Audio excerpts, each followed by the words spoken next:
بنیادی نقطہ یہ ہے کہ پاکستان کا ہر بچہ، بوڑھا، مرد اور عورت جو ہے وہ ٹیکس کے نیٹ میں بڑا بری طرح پھنسا ہوا ہے۔ ہمیں کسی نے سبق یہ سکھا دیا ہے، میرا خیال ہے آئی ایم ایف والوں نے یا گوروں نے، کہ بھئی اس ملک میں ٹیکس اکٹھا نہیں ہوتا۔ یہ واحد ملک میں نے دیکھا ہے جس کی سیاسی قیادت جب ملک سے باہر جاتی ہے تو وہ یہ الزام لگاتی ہے کہ پاکستانی جو ہیں وہ ٹیکس چور ہیں۔ اب آپ مجھے بتائیے کہ وہ پاکستانی جس کے گھر بجلی کا بل بجلی کا میٹر نہ لگا ہو، شاید وہ ٹیکس نہیں دیتا۔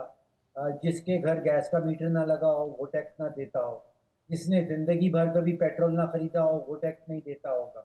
جس نے زندگی بھر کبھی کوئی سم نہ خریدا ہو وہ ٹیکس نہیں دیتا ہوگا۔ تو ایسا پاکستانی تو آپ کو نہیں ملے گا کہ جس نے سم نہ خریدا ہو، جس نے پیٹرول نہ خریدا ہو، جس کے گھر یا دکان پہ بجلی کا میٹر نہ لگا ہو۔ تو ہر پاکستانی جو ہے وہ ٹیکس دیتا ہے۔ ہمارا پرابلم ٹیکس اکٹھا کرنے کا ریئلی نہیں، ہمارا اصل پرابلم ہے حکومتی اخراجات اور حکومتی نقصانات، وہ آؤٹ آف کنٹرول جا رہا ہے۔ تو یہاں ریونیو کلیکشن کا پرابلم نہیں ہے، یہاں پہ اسپینڈنگ کا ایشو۔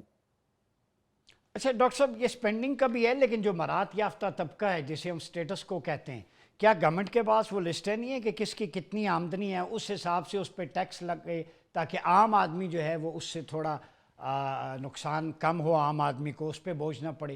بڑوں پہ لگائیں، چھوٹوں پہ تقسیم کریں، ویلفیئر ماڈل تو یہ ہے۔ ہم دو چیزیں کر رہے ہیں۔ ایک بات ہو رہی ہے ٹیکس کی فیئرنیس کی، جس کا آپ ذکر کر رہے ہیں، بالکل 100% آپ سے ایگری کرتا ہوں کہ ٹیکس فیئر ہونا چاہیے۔ جیسے جیسے جس کی آمدن بڑھتی جا رہی ہے اس کے اوپر ٹیکس کا بوجھ زیادہ ہونا چاہیے، جیسے جیسے آمدن کم ہوتی ہے اس کے اوپر پروپورشنیٹلی ٹیکس کا بوجھ کم ہونا چاہیے۔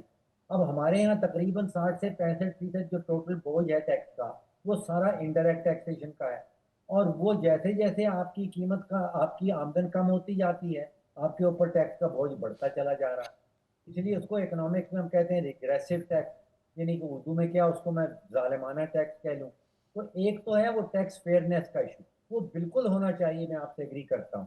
دوسرا یہ ہے جس کا حکومت رونا روتی ہے کہ شاید ٹیکس اکٹھا کافی نہیں ہوتا۔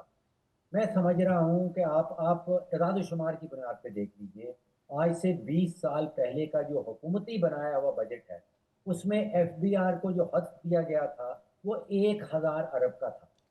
اب لاسٹ ایئر کا حق جو ہے وہ 14,000 ارب کا ہے۔